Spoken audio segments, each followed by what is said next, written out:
Welcome back to my channel and this is Krishna. কেমন আছো সবাই? আশা করছি সবাই ভীষণ ভালো আছো। সবাইকে সরস্বতী পুজোর অনেক অনেক শুভেচ্ছা এবং ভালোবাসা। আশা করছি সবার পুজো অনেক ভালো কাটবে। আর আমরা সবাই জানি সরস্বতী পুজো মানে হচ্ছে বাঙালির প্রেমের উৎসব, তাই এই উৎসবে একটু ভালো করে না সাজলে কি চলে?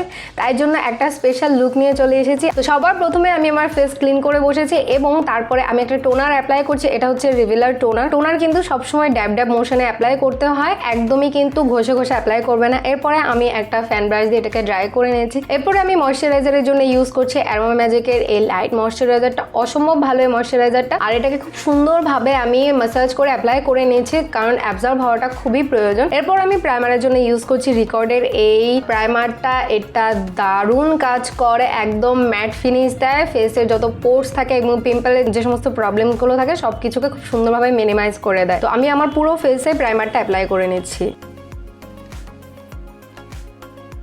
এরপর আমি ফরএভার 52 কনসিলার প্যালেট থেকে এই শেডটা নিয়ে আমার under eye dark circles hide করে নিচ্ছি। আমার আন্ডার আইতে প্রচুর পরিমাণে ডার্ক স্পটস রয়েছে এবং আমি কিন্তু আমার স্কিন টোন ওয়াইজ এই শেড নিয়ে অ্যাপ্লাই করছি, তাতে করে খুব সুন্দর একটা কভারেজ আসে এবং নিজের পারফেক্ট স্কিন শেড চলে আসে। এবং আমার গালের দুপাশে দেখো একটু পিম্পলের স্পট আছে, এগুলোকেও আমি হাইড করে নিচ্ছি।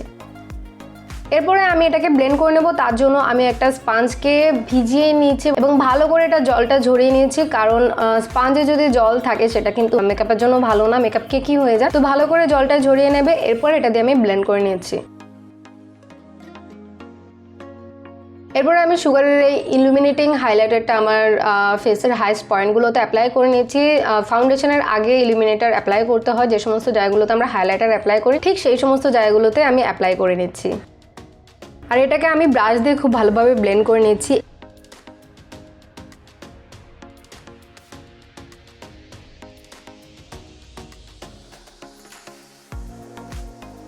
এরপর আমি মাইগ্ল্যামের এই ফাউন্ডেশন স্টিকটা অ্যাপ্লাই করছি। আমি একটা সাইডে আগে অ্যাপ্লাই করে নিয়েছি, তারপরে আমি সেটাকে ব্লেন্ড করে নিয়েছি, কারণ যেহেতু এখন উইন্টার সিজন চলছে ফাউন্ডেশন খুব তাড়াতাড়ি ফেসে অ্যাবজর্ব হয়ে যায় এবং এটা ড্রাই হয়ে যায়। তো সেই কারণে আমি আগে অ্যাপ্লাই করে নিয়ে তারপরে ব্লেন্ড করে নিয়েছি এবং তারপরে আমি অন্য সাইডে অ্যাপ্লাই করে ব্লেন্ড করে নিয়েছি।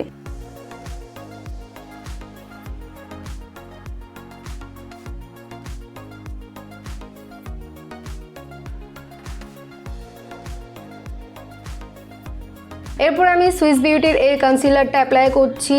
এটা খুবই ভালো, তোমরা যারা কনসিলারের জন্য প্রবলেম ফেস করো এই কনসিলারটা তোমরা চোখ বন্ধ করে নিয়ে নিতে পারো। সুইস বিউটির এই কনসিলারটা অসম্ভব ভালো। তো দেখো আমি আমার যে সমস্ত জায়গাগুলোতে হাইলাইট করার প্রয়োজন হয় সেই সমস্ত জায়গাগুলোতে অ্যাপ্লাই করে নিয়েছি এবং খুব কম পরিমাণে কিন্তু প্রয়োজন হয়, খুব বেশি কিন্তু কনসিলার অ্যাপ্লাই করার একদমই প্রয়োজন নেই, কারণ এটা অলরেডি ফুল কভারেজ কনসিলার। তো আমি দেখো খুবই অল্প কোয়ান্টিটি নিয়ে কিন্তু দেখো আমার পুরো আন্ডার আই কভার হয়ে গেছে এবং আমি আই লিডও অ্যাপ্লাই করে নিচ্ছি।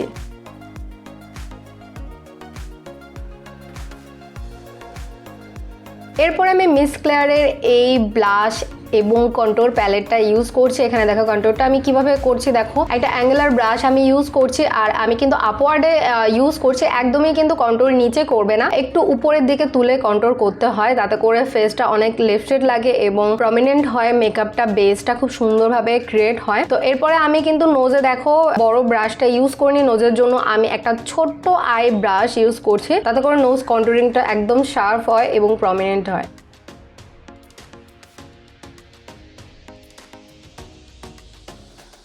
এরপর আমি টিপসি বিউটির এই ক্রিম ব্লাশটা অ্যাপ্লাই করছি। আমি কিন্তু এখানে পাউডার ব্লাশ অ্যাপ্লাই করিনি, পাউডার কন্ট্রোরিং করেছি বাট পাউডার ব্লাশ আমি অ্যাপ্লাই করিনি, আমি ক্রিম ব্লাশ অ্যাপ্লাই করছি। বাট আমার কাছে মনে হয়েছে টিপসি বিউটির এই ব্লাশটার পিগমেন্ট খুব একটা বেশি নেই, যার জন্য আমি পরে আরেকটা ক্রিম ব্লাশ ইউজ করছি। এটা হচ্ছে রিকর্ডের ক্রিম ব্লাশ। এটা দারুণ ব্লাশ, কারণ এটা হচ্ছে লিপ অ্যান্ড চিক টেন্ট। এটা কিন্তু তোমরা চাইলে লিপসও অ্যাপ্লাই করতে পারো, খুব সুন্দর পিগমেন্ট দেয় এটা। তো দেখো এটা আমি হাত দিয়ে প্রথমে ড্যাব ড্যাব করে আমার ফেসে অ্যাপ্লাই করছি হাইস্ট পয়েন্টগুলোতে, নোজে এবং থুতনিতে। এরপরে আমি এটাকে ব্রাশ দিয়ে ব্লেন্ড করে নিচ্ছি। এরপর আমি যেটা করছি সেই ড্যাম স্পঞ্জ দিয়ে আমার আই লিডের যে ক্রিজটা পড়ে গেছে তোমরা দেখতে পাচ্ছ না, এটাকে আমি আগে ব্লেন্ড করে নিচ্ছি, তারপরে আমি মার্সেলের ট্রান্সলুসেন্ট পাউডারটা দিয়ে সেট করে নেব। কারণ ক্রিজ থাকা অবস্থায় যদি আমরা পাউডার ইউজ করি তাহলে কিন্তু ক্রিজ কখনোই সরবে না, অ্যাজ ইট ইজ একই রকমই থেকে যাবে। তাই আগে এটাকে ব্লেন্ড করে পারফেক্ট করে নিতে হবে, দেন পাউডার দিয়ে সেট করতে হবে। ঠিক একইভাবে কিন্তু আমি আমার ওয়াটার লাইনেও করছি। প্রথমে আমি স্পঞ্জ দিয়ে ব্লেন্ড করে নিয়েছি যাতে করে ক্রিজটা চলে যায়, এরপরে কিন্তু আমি তার উপরে পাউডার অ্যাপ্লাই করছি।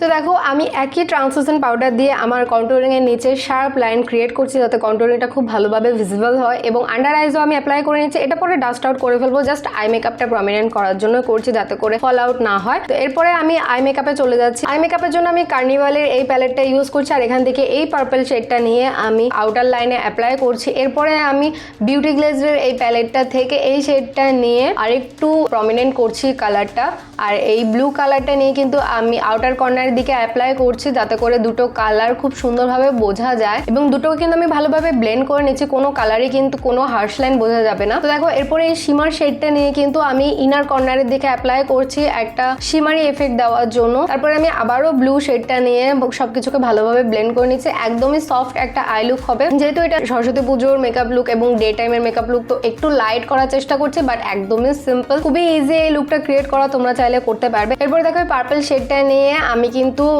আই লাইনারের উপরের লাইনে ক্রিয়েট করছি। আমি কিন্তু এখানে কোনো রকম আইলাইনার ইউজ করছি না, জাস্ট আমি এই পার্পল শেডটা দিয়ে কিন্তু এই লুকটা ক্রিয়েট করছি। এরপরে আমি লোয়ার ল্যাশ লাইনও সেম কালারটা দিয়ে অ্যাপ্লাই করে নিচ্ছি।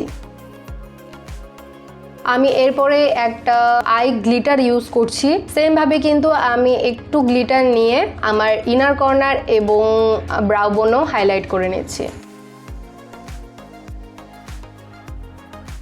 এরপরে আমি মাইগ্ল্যামের এই হাইলাইটারটা ইউজ করব। তার আগে আমি একটা ফ্যান ব্রাশ দিয়ে যে ট্রান্সলুসেন্ট পাউডার অ্যাপ্লাই করেছিলাম সেটাকে ডাস্ট আউট করে নিচ্ছি। আমি আমার হাইস্ট পয়েন্টে হাইলাইটার অ্যাপ্লাই করে নিচ্ছি, যেটা আমার মোস্ট ফেভারিট হাইলাইটার, আমার খুবই পছন্দ। আমি মেকআপ কিছু না করলেও হাইলাইটার একটু অ্যাপ্লাই করে বাইরে বেরিয়ে পড়ি। তো দেখো খুব সুন্দরভাবে হাইলাইটারটা অ্যাপ্লাই হয়ে যাচ্ছে। এরপর আমি ফরএভার 52 এই ফিক্সারটা দিয়ে পুরো বেসটাকে লক করে নিচ্ছি, এবং একটা ফ্যান দিয়ে আমি এটাকে ড্রাই করে নিচ্ছি।